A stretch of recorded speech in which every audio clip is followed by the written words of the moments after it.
everyone. This is Shrishti Bahl from Mountain House Matters, and today we're here with Ronna Green, a City Council member, and CharityHudnall, a CMO and the founder of Known. So first of all, I would like to give a special thanks to you guys for taking time out of your busy schedules and joining us here today, and to speak with me today. So I think this episode is basically a split segment for both the State of the City interviews for MoHoTV and also giving the residents a chance to hear from these professionals who've had so much time in this industry. So thank you so much for being here today with us. You're so welcome. You're so welcome. So to begin, I would love to speak to Ronna about your role and your perspective on our community. So to introduce yourself, can you explain your role and background, like how many years you spent in this role, and in more detail for the listeners and audience today? Okay, thank you so much again for having us. Well, my role as a city councilwoman, my role as in the beauty industry. So I know you had asked a couple of questions about my role as a city council person, and I can only give you my perspective, and the views that, or the things that I say are not the views. They don't represent the council or the city in anything that I say. These are my own personal views. So with that said, I know you had asked about my role as a councilwoman, and it has been great. It has been very educational. I have learned so much. It's a big difference being on the inside as opposed to not. So I think I have really enjoyed learning, and that's probably the most that I can say. It has been an educational experience, and it has afforded me the opportunity to get to understand the community, the needs of the community, but more so what we need to do to continue to establish Mountain House as a city and not just as a community. So I think the transition from CSD community to city, it is a lot. And so I think getting everybody to understand now that we're in a whole different arena with different rules and policies and procedures. And so that probably it's been one of the hardest things, but also it's been one of the most rewarding parts about being on city council. And that is just knowing that you help establish a city. It's great. Yeah. So I think it's really cool that we have you on here today, and getting this insight from someone on the inner circle, like you said. I think that's very it must have been an incredible experience for you, and I can't wait to talk about it more in this interview too. But so how many years have you spent in this role overall? As a city councilwoman? As a city councilwoman. Just one. So remember, we incorporated July 1st, 2024. So all of us are new. This is, even though there has been others that were on the Community Service District Board, all of us, all five of us are first-time council members. And the beauty in that is that we're all so different, and we all bring, something different to the table, and it works. It works. So it's been a really, really good experience. So, I mean, we don't all agree on the same things, which is beautiful, but we are learning how to communicate, and respect is very important to me. And so we're learning how to respect each other's, decisions and stuff. So it's, like I said, and the best way for me to explain it is it has been an excellent educational experience. And for me, because I'm new in quote unquote political role. So it's not political. It's bipartisan. It's not, there's no sides. But it still is a new arena for me. Yeah. And so it's just been a really good learning experience. And I ask a lot of questions. Right. So, and I think that's the important part because there is a lot to understand. And so it's important to ask a lot of questions. And so I try to do that so I can make the best decisions Right. possible for everybody. Hmm. Mhm. So I think it's actually really cool. It gives the audience like all these different aspects that you've mentioned. It gives the audience a very great insight of who you are outside the city council too. So Mhm. as you appreciate the differences that people bring to the table, it's really cool to see that. Yes. So I do want to ask you to switch gears a little bit, to kind of get to know your journey better. Okay. What inspired your decision to run for city council? Is there something that sparked that interest in you? Um, you know what it was, I wasn't interested in being on in city government. Yeah. It actually is something that just kind of happened. Hmm. I'm interested in what goes on in the city, Right. what goes on in the community. Hmm. And it was an event that I helped organize. Uh-huh. And someone that was part of that event Yeah. suggested that I might be good, you Hmm. know, in city government, which I had never thought about it before. Um, Yeah.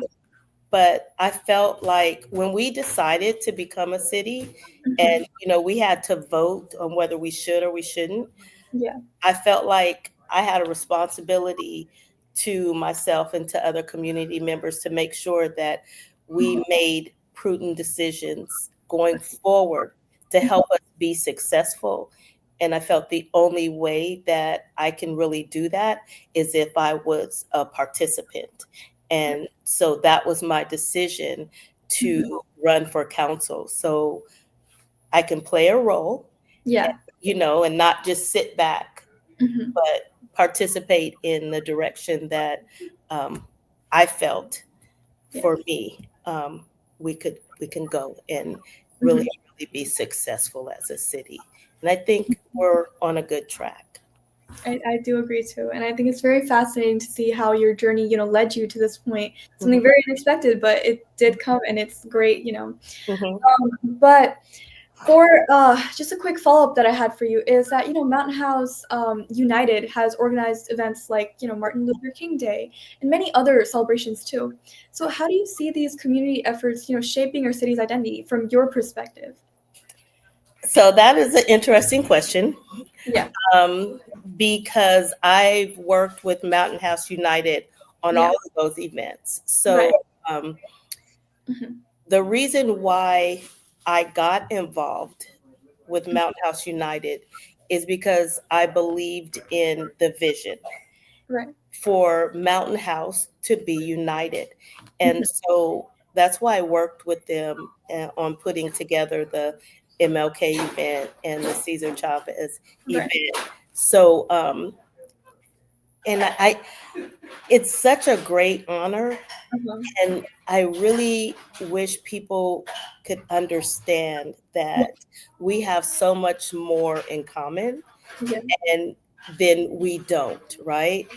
And if you really want to find out, it is important to just get out and meet people and talk to people and understand, our differences and our cultures and still be respectful of that, right?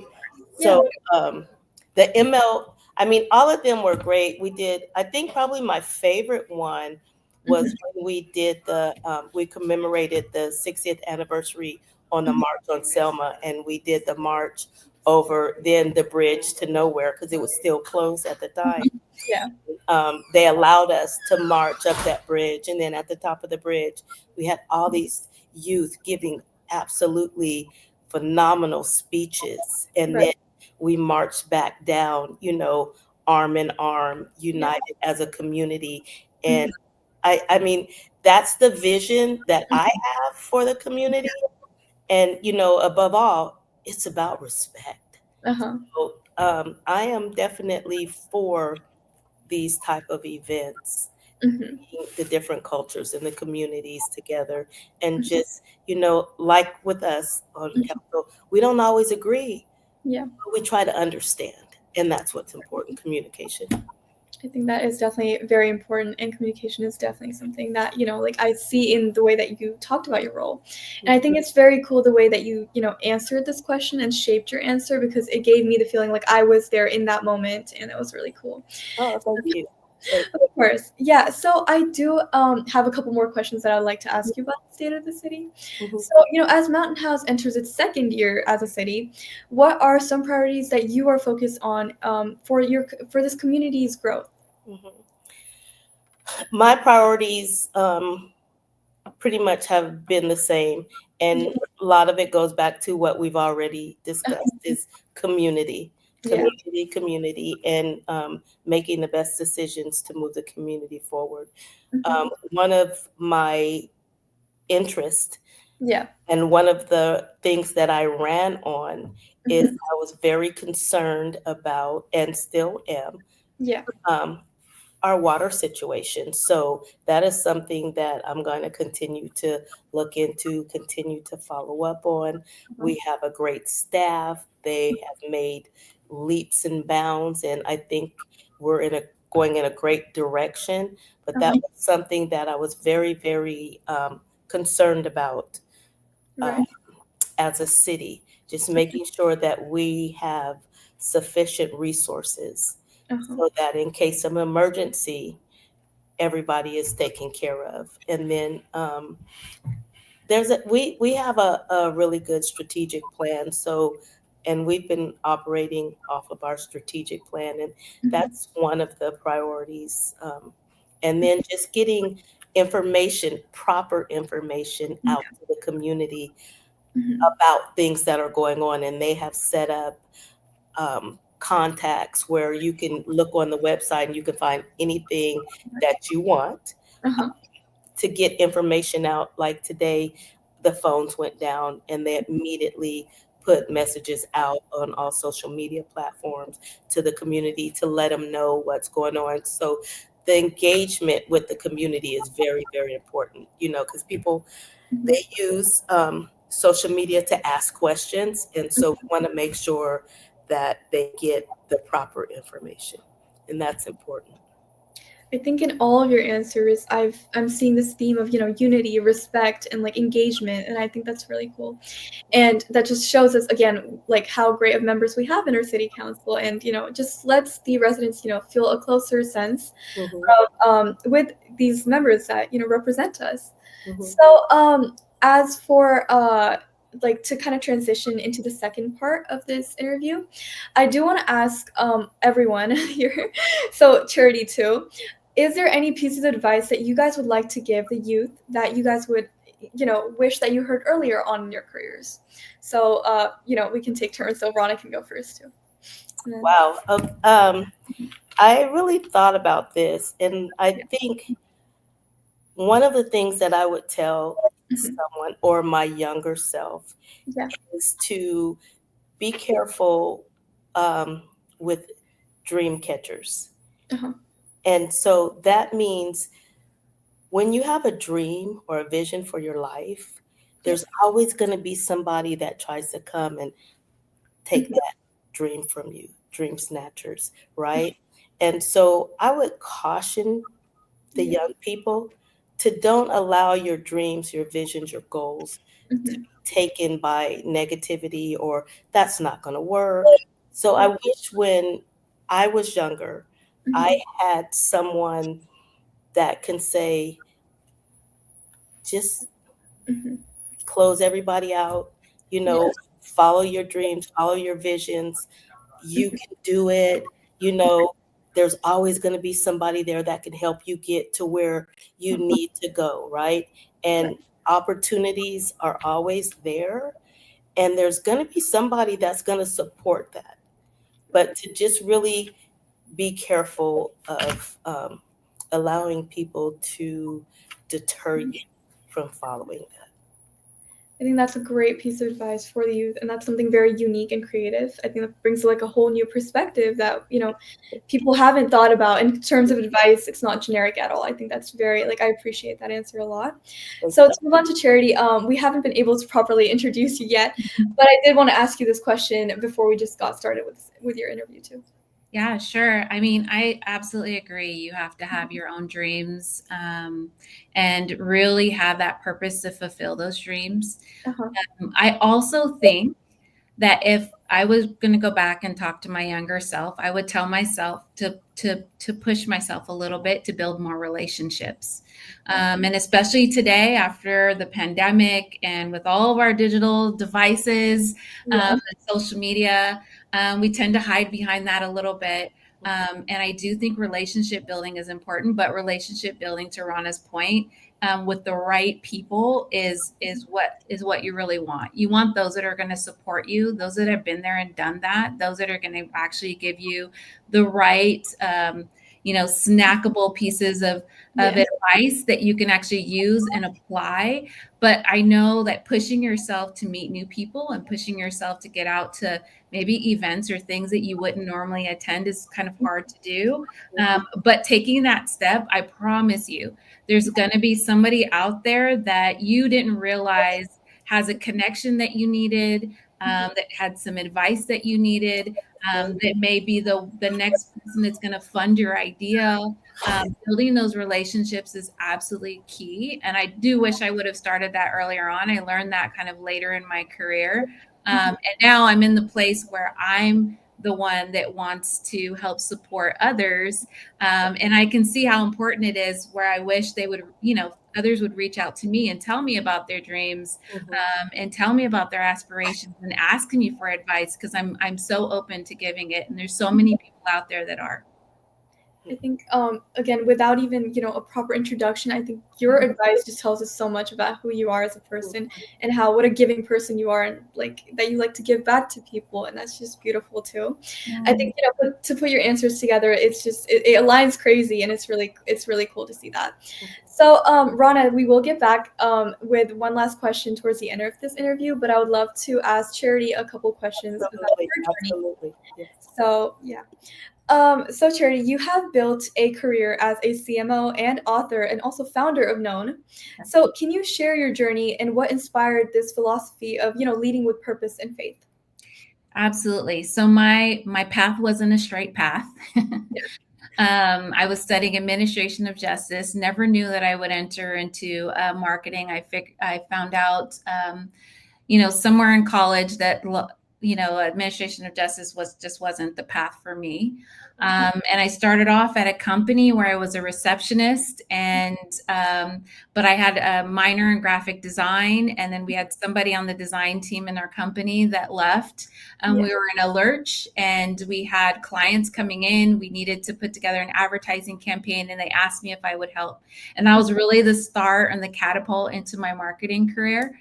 And I came from the dot-com era. So the dot-com era, you're too young for this, but this is really where the internet was born. This is where e-commerce was born, and Amazon was born, where Google was born. And it was an amazing time because you're a part of history of, all of these things that were the foundation of all of the technology that we use today. And so then we didn't really care about what role or job we had. We were just proud to be a part of the movement. We were just happy to be there. And so we worked really late nights. We put in a lot of blood, sweat, and tears to try to get like all of these new technology initiatives that were so cool off the ground. So being a part of that was amazing, but that took a lot of grit. Obviously, I was coming from an experience of administration of justice, into the marketing world and just into that technology world. And it was really, really exciting. But going through that, and as I started to kind of move up through the different startup companies and then to the larger companies and move up to my role, you start to lose yourself a little bit. You start to really take on the embodiment of the brand or the company that you're with. And so along the way, I had kids, and I was able to kind of take a little bit of a step back and say, who am I really? And if I were going to look back at this year or the last 5 years, and somebody was going to tell me, what they thought I was known for, or, what I had accomplished, what would they really say? And they would say that, yeah, you've accomplished a lot, becoming a leader, but what real purpose, did I serve? And so I started to kind of question those things. And so as I went back into from being a mom into the workforce, I started to really do that soul searching Right. for myself and just really trying to figure out my purpose. And then I really discovered that as a leader, you're there to build future leaders. Right. You're there to, you know, really support and advocate for those that have the talent and aspirations to get to the next phase of, you know, what you're getting to. And you know, as I started to implement my faith, which was always there, I had a really great foundation because you're trying to navigate, you know, the corporate world and all the pressures of that. You know, I started to realize that giving part that you noticed, you know, that it's that was my purpose. My purpose is really as a builder, and a purpose to kind of give back, and a purpose to support. So yeah. I think, you know, it's very inspiring to hear about your journey. And I think the why of your journey is what stood out to me the most. And I also think that it's even more like it just adds more impact to see that you didn't think that this is where you would end up. But this is, you know, life has like a crazy journey. And by following that is where you got to where you are now. And I think that's very like cool and inspiring for the youth, especially to. Absolutely. And I tell people every day, I'd say, you know, just the person next to you or the person above you or the person that you think you want to be it doesn't necessarily mean that you have to follow the path that they followed to get to where everybody has their own path. Everybody has their own purpose. So it's really kind of discovering what you want to be known for, what that purpose is, and what your path is to get there based on your talents and you know your experience, and then also like who's mentoring and coaching you and who's around you. So all of those kind of things play into a part of like what you're known for and how you're going to get to the aspiration of what you're trying to get to, for sure. I think, you know, as a young person myself and in someone in high school, at least, like, I think I'm, you know, noting down your advice already because I think it's very helpful. And I think that's, you're right. Like everyone does have a different journey. I totally agree with you on that. But for my next question to you, it is about the luncheon, the Hudnall luncheon. So I've heard that it's all about empowering the next generation, which is very on topic for what we're talking about right now. Yes. So from your experience, what are the most important tools that young women especially need to, you know, rise in leadership while staying authentic to themselves? Yeah, I think to give yourself the forgiveness of making mistakes. Yeah. I think sometimes we try something and we make a mistake and we think, okay, that's not the right thing. But kind of going through this whole .com era, I've made a lot of mistakes along the way. It's not about the mistake. It's what you do after the mistake. It's what you learn from the mistake. It's how you elevate from that mistake to the next level. So I think giving yourself forgiveness, you know, and giving yourself the room and space to try some things and take some risks and to make mistakes is really a big piece of it. But also knowing like who you want to be and where you want to go, and having a plan to get there. And your plan's not always going to work out, but always just kind of having a plan, so at least you have some sort of a roadmap to start and follow. As I said, coaching and mentorship, finding somebody in your circle or outside of your circle that's kind of been there, that's done that, or just somebody that's going to listen to you, somebody that's going to support you, somebody that's going to kind of give advice. It's always great to have a great support system. I think that's really great. Also, I think with this generation, there's not a big issue with like knowing technology, but following technology is important. Right. You don't want to have you don't want to be hindered by not having the tools, the technology tools at your fingertips to be able to use. As many things as you can check off the boxes and take off your list of things that might hinder your next step or your next career. You want to check those things off. So I think that's super important. But then the last thing I would say is just to really have courage and the courage to be visible. And I think, you know, this is something that we're okay with, like posting on social and visible because we have control over that, right? We can edit it, we can put a filter on it, we can do different things, but being visible with actually who you are, your authentic self, and showcasing your talents, knowing that you're not going to have the experience, you're not going to be great at everything, but really like focusing on the things that you are really great at, those talents that you do have. Right. And showcasing that and having the courage to participate and be visible within that in different places and pushing yourself, as I mentioned before, I think are really key. So if you do all of those things and have a lot of grit, and like I said, I didn't take a straight path to where I was. I went through a lot of different steps to get there. I went through a lot of mistakes to get there, but having that grit behind it all, I think is very, very important. I think, the points that you mentioned and something for the listeners to, take note of is, that courage aspect that you talk about, not being afraid to fail. I think that's very like insightful coming from someone who's had this experience, as someone who hasn't been able to step into a workplace, or I'm sure many of these youth people listening, they haven't had this, hands-on experience. I think it's really important to see that it's okay not to get it right the first time. Yes. And taking away from your experience, that I think is a very cool point that you noted. Yes. So with the last 5 minutes that we have remaining in this call, I wanted to ask you both, actually, what is a legacy that you hope to, leave behind, that your work should leave behind in either, the business or the community space? Should I start? Yeah, sure. Go ahead. Okay. I think not only companies need a brand. Yeah. Every individual has a brand. Right. And that goes back to what I was saying about if you look at your past year, or you look at your past 5 years, or you look back at your past 20 years, similar to like high school, right? So there's like the person that's they think there's going to be the most successful in their career. So if your high school circle was going to look back at you and at high school, what would they say about you? What would you be known for? Same thing in life. And I look at that from like, I tell my team that all the time. Look at that every 6 months. Okay, what did I accomplish this first half of the year? Did I check off all the boxes? Did I really fulfill any purpose, this first half of the year? And if not, I have a chance to course correct. You always have a chance to course correct, so that by the time you get to the end of the year, you can look back and say, okay, that's exactly what I was known for. I'm known for building others. I'm known for supporting people. I'm known to help drive more business for others. But that all goes into the foundation and the legacy of your brand.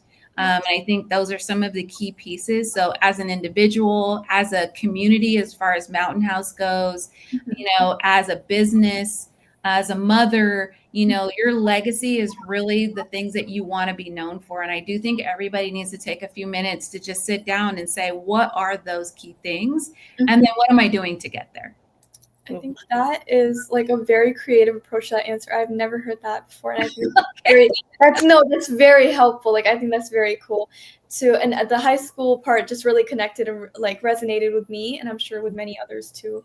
But thank you so much for that answer. It was very raw and genuine. So to hear from Ronna now, is there something that you wish that your legacy was to leave behind in this space? I can't necessarily say that, because watching this and watching Charity and watching you watch Charity and how engaged you are with the information that is being shared. The most important thing for me is connection and understanding that you have an opportunity right now that a lot of kids don't have. Right. And to be able, for you to be able to take advantage of this moment and this opportunity and these connections with these women, because grab it and run with it, right? Because back to what Charity had mentioned before, and about connection and about, I always say, you never know. It's interesting because I asked Charity to speak at our luncheon before. She's a good secret keeper, right? I didn't even know. She knows she is. I didn't even know that she had written a book. Yeah. I did not know that when I asked her to be a speaker. Right. I think it was probably a week later, Mhm. you announced your book, right? And I was just shocked because one of the principles that we teach in our program is it's about respect and image, but it asks you, who do people say that I am? So when you leave that room Mhm. or you're not in their presence, Mhm. 5 years down the line, Right. what are people going, when your name comes up, Mhm. what are people going to say about you, right? And I think that's my legacy, because when my name is mentioned, I want people to say, you know what, Miss Green really helped me get Mhm. here. And Right. again, it's connection. And Mhm. I am one to tell you, I might not know it, Yeah. but I know somebody that does. Mhm. And so take advantage of those opportunities. I was watching, I'm a football fan, love Uh-huh. football, was watching a football game yesterday. Uh-huh. And there's a lot of controversy about this one football move with the Philadelphia Eagles, right? They're trying to ban it because whenever no one can stop them when they do this one move, right? Mhm. So I was watching them do it yesterday, and it's what they call a tush push. Uh-huh. And what it is everybody gets behind this Mhm. one player with the ball and pushes as hard as they can to get them over the goal line. Yeah. That's what I want to be. Uh-huh. I want to be known for being a tush pusher. I want to be known, I'm in the simplest terms. I want to be known for helping someone get across their goal line, right? That's really cool. Mhm. So I think that, again, connection, people, I know Charity is one that Mhm. she is always Uh-huh. on your side. You know what I mean? Mhm. And to just, I try to bring women Mhm. that can speak to our young women Yeah. and encourage them Mhm. and to follow their dreams Right. and not the dreams that others have for them. Right. And so I think that's very important. And just to teach some basic life skills and principles, right? But if you decided you wanted to go into marketing, guess what? Uh-huh. You have an advocate right there, right? Mhm. Or whatever, whether it's in politics or you have Assemblywoman Rhodesia Ranson coming to talk to her, or whatever it is. I want to make sure that you have the people there that Mhm. can support your dreams. And just know that we will never be dream snatchers. We Right. will always help you fulfill your vision.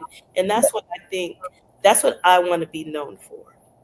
That makes sense. I think again, the answers that you guys gave are truly mind-blowing, and I think it just, again, helps me understand you in this short amount of time that we've had together, what kind of people you are and how, like, again, like, caring and, like, considerate you are to care about these young people's futures and actually put yourself in a position to help them, go out of your way, and I think that's very cool. So, thank you guys for taking time out of your day today, Thank and you I so know much. you're very, very busy, so it means a My lot. pleasure. But yeah, I can't wait to have this interview available for all these youth people that you guys are inspiring, and I think that's very cool. And I'm Well, hopefully you you, can of come to the luncheon. If you want to come, course. you let me know. Okay, You have a I'll connection. stay in touch with I, you. I can hook you up. Okay, perfect. Thank you for Okay. having me. All right, thank you guys so much. Thank you.